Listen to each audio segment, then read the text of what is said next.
chicken pumpkin soup. It is such a yummy, hearty, savory fall soup. If you think pumpkin is just for sweet baked treats, this recipe will change your mind. Let's go make it.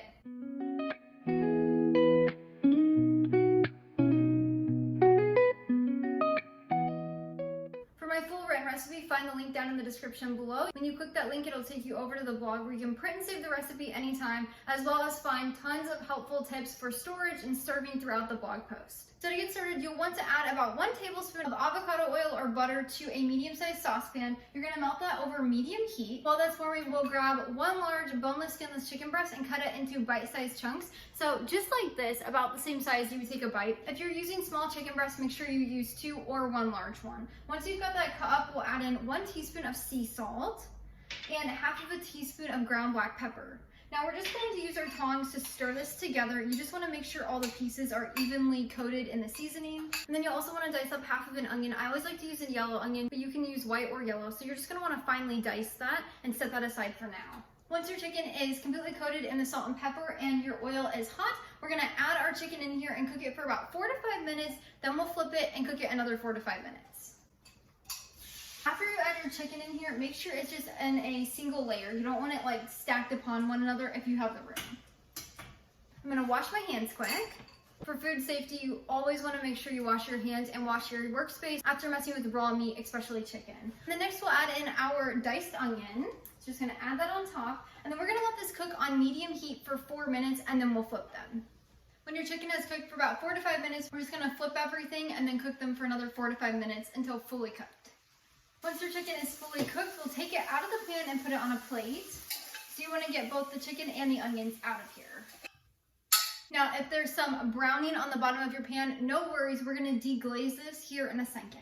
So now we're going to put our pot back on the stovetop and we're going to add in 1 tablespoon of butter. I like to use salted butter. And we're just going to melt that over low heat. And then once your butter is melted, we'll grab 1 tablespoon of all-purpose flour and add that in. Again, keep the heat on low. And then you're going to take a whisk and we're going to whisk this together. This is our roux that's going to thicken our soup a little bit.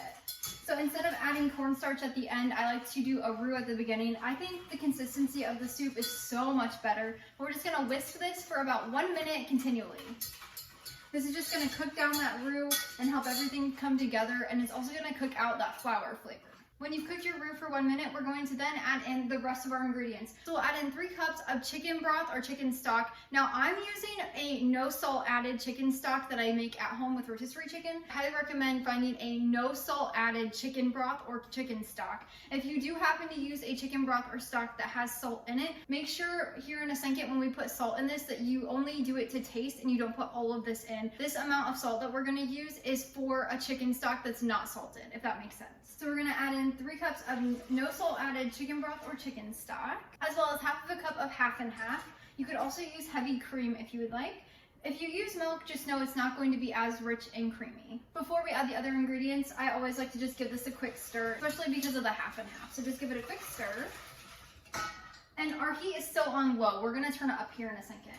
Next, we'll add in 3/4 of a cup of canned pumpkin puree. This is just plain puree, no sugar, no spices, just canned puree. You can also use a homemade pumpkin puree if you would like. The consistency will be a little bit different, but go ahead and use it if you choose.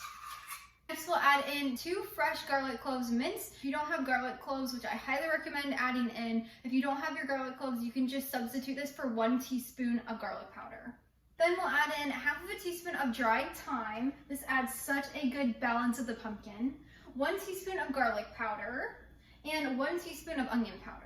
Now finally, we're going to season it with a little salt and pepper. So if you are using a chicken broth that has any type of salt in there, you want to only salt this to taste. You can add in all the pepper, but not the salt. But if you're using a no salt added chicken stock like I am, or chicken broth, then you're going to add in 1 1/4 teaspoons of sea salt. And then no matter what kind of chicken broth you're using, you'll add in 3/4 of a teaspoon of ground black pepper. Now we're just going to stir or whisk this to combine. And it smells so good already. At this point, you'll want to make sure you scrape the bottom of your pan. As this warms up, it'll heat all the drippings on the bottom of your pan and help bring it all off so you get all those goodies in your soup and they're not stuck on the bottom. Once you have that all stirred to combine, we're going to add in our cooked chicken and onions back to the pot. And then we're just going to stir to combine.